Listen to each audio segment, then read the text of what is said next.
नमस्कार, स्वागत है आप सभी का आपके अपने ही चैनल एजुकेशन स्टडी पॉइंट पर। तो दोस्तों, आज हम आपके लिए यूपी टेट संस्कृत का पहला पार्ट आपके लिए लेकर आए हैं। और ये वीडियो ना केवल आपके सिर्फ यूपी के लिए, बल्कि आप अगर बिहार का या उत्तराखंड का या भारत के किसी भी स्टेट के टेट एग्ज़ाम की तैयारी अगर आप कर रहे हो तो आपके लिए बहुत ज़्यादा हेल्पफुल होने वाला है। तो समय को वेस्ट नहीं करना, चलना है सीधा प्रश्नों की तरफ। क्या है प्रश्न? सेकंडों में आइए कुछ प्रश्नों को हम लोग करते हैं। यूपी टेट में आप क्या पढ़ेंगे? ग्रामर में आप जानते हो किसी भी स्टेट का जब टेट का एग्जाम होता है तो वहाँ पेडागोजी नहीं आता, कंप्लीटली आपको ग्रामर पढ़ना होता है। और ग्रामर को कुछ इस तरह बना दो ना कि वो हिंदी लगने लग जाए। तो दोस्तों, पुराने स्टूडेंट्स तो सब कुछ जानते होंगे, बस उन्हें रिवीजन मारना है, रुकना नहीं है, आगे बढ़ते जाना है। तो आगम में कौन सा प्रत्यय होगा?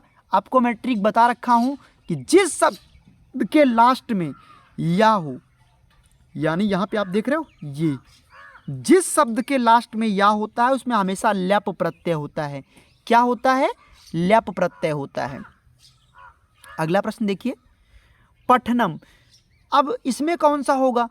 तो पठनम में दोस्तों ध्यान दीजिएगा, जिस शब्द के लास्ट में नम नम निकलेगा, जैसे पठनम हो गया या चलनम हो गया या गमनम हो गया या फिर लिखनम हो गया, है ना, इस तरह से, या लिखनम हो गया, इस तरह कुछ भी आपको देखने को मिल जाता है तो मेरे दोस्त क्या होगा? वो आपका वहाँ पे हमेशा ल्यूट प्रत्यय होगा।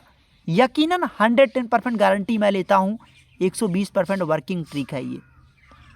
अगला प्रश्न, लभ्यम में कौन सा प्रत्यय होगा? दोस्तों देखिए, लभ्यम यहाँ थोड़ा आपको दिमाग लगाना पड़ेगा। क्या है ये? यम लास्ट में निकल रहा है ना, तो जिस शब्द के लास्ट में यम निकले या यह निकले, देखो ध्यान देना, यह या यम निकले, उसमें हमेशा दोस्तों यत प्रत्यय होता है। अगला प्रश्न आपकी स्क्रीन पर आ जाइए, मति में कौन सा प्रत्यय होगा? तो दोस्तों, जिस शब्द के लास्ट में बोलने पर छोटी की मात्रा से मति ही, बुद्धि ही, चक्रिन, तो चक्रिन आपका नहीं होगा, नहीं, उसमें इन प्रत्यय होता है। यहाँ पे अक्तिन प्रत्यय आपका होगा, ऑप्शन नंबर डी। अगला प्रश्न, कथनम में थोड़ी देर पहले मैंने आपको बताया था, नम नम अगर लास्ट में निकलेगा आप क्या बोलोगे? ल्यूट प्रत्यय। अगला प्रश्न, ज्ञातुम में कौन सा प्रत्यय होगा? दोस्तों, ज्ञातुम का मतलब लास्ट में तुम है, और जिस शब्द के लास्ट में तुम निकले वहां पे दोस्तों कौन सा प्रत्यय होता है? तुमुन प्रत्यय होता है। यानी इसमें सारे ऑप्शन गलत हैं। आप कहोगे कि सर जी इसमें तुमुन प्रत्यय है।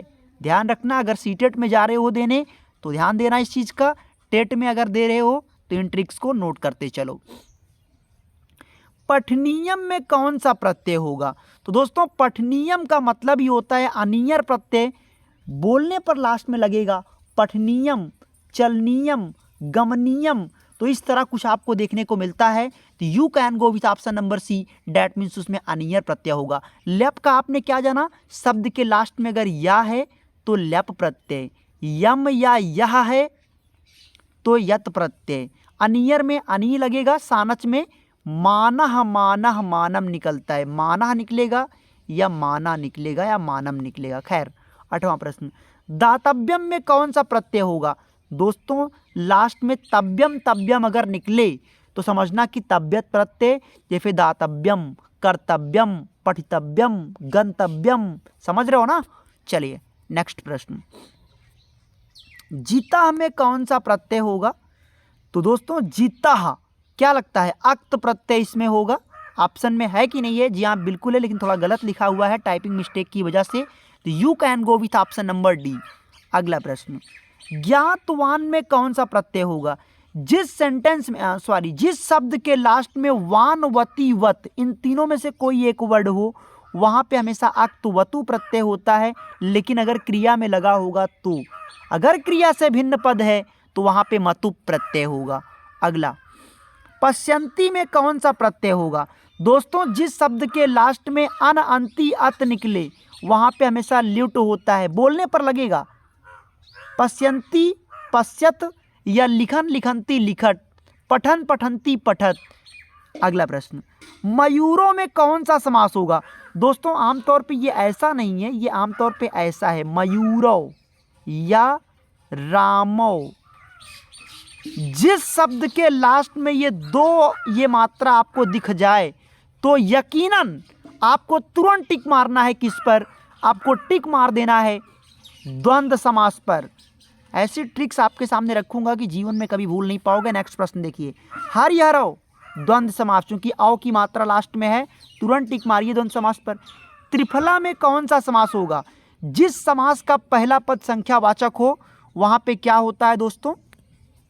जिस समास का पहला पद संख्यावाचक होता है वहां पे द्विगु समास होता है। That means option number B. अगला, नीलकंठा, ध्यान देना, अगर मैं इसे नीलकंठम बना दूं, इस चीज को ध्यान दीजिएगा थोड़ा सा, अगर मैं इसको नीलकंठम बना दूं, नीलकंठम, ध्यान देना थोड़ा सा, नीलकंठा है, नीलकंठा है तो बहुरी मारिएगा, और नीलकंठम होगा तो दोस्तों कर्मधारय मारिएगा। क्या करिएगा? कर्मधारय मार के आइएगा। समझ रहे हो बात को? चलिए नेक्स्ट प्रश्न, कुंभकारः में कौन सा समास होगा? कुंभकारः यानी कुंभम करोति इति, दैट मीन्स क्या होगा? तत्पुरुष समास। महेश्वर सूत्र कितने होते हैं ये आपके लिए छोड़ देता हूं, बताइएगा कमेंट बॉक्स में कि महेश्वर सूत्र कितने होते हैं। गायिका में कौन सी संधि होगी? दोस्तों संधि को पहचानने का तरीका बता दूं जिससे आप कभी भूलिए ना। अगर शुरुआत में बोलने पर आय लगे या ऐ लगे, आओ लगे या आओ लगे, तो हमेशा वहां पे दोस्तों अयादि संधि होता है। अयादि संधि मतलब स्वर संधि। स्वर संधि का ही ये पांचवा भाग होता है और इसका सूत्र होता है एचो ऐ वायावह, यानी you can go with option number D. नमः शिवाय में कौन सा कारक होगा? दोस्तों अगर किसी भी सेंटेंस में, शब्द में, वाक्य में नमा लगा हुआ है तो वहाँ पे हमेशा द्वितीय विभक्ति कर्म कारक होता है। अगला, कादम्बरी कथा की नायिका कौन थी? तो बताइएगा आप लोग, कादम्बरी कथा की नायिका कौन थी? ये आपके लिए कमेंट बॉक्स में छोड़ देता हूँ आपके लिए। कमेंट बॉक्स में इसका उत्तर जरूर दीजिएगा। 2 प्रश्न आपके लिए मैं छोड़ा हूँ, इनका उत्तर आपको कमेंट बॉक्स में देना है।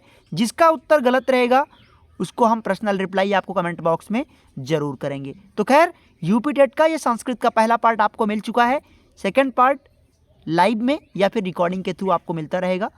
तो धन्यवाद आप सभी का वॉच करने के लिए। Thank you so much.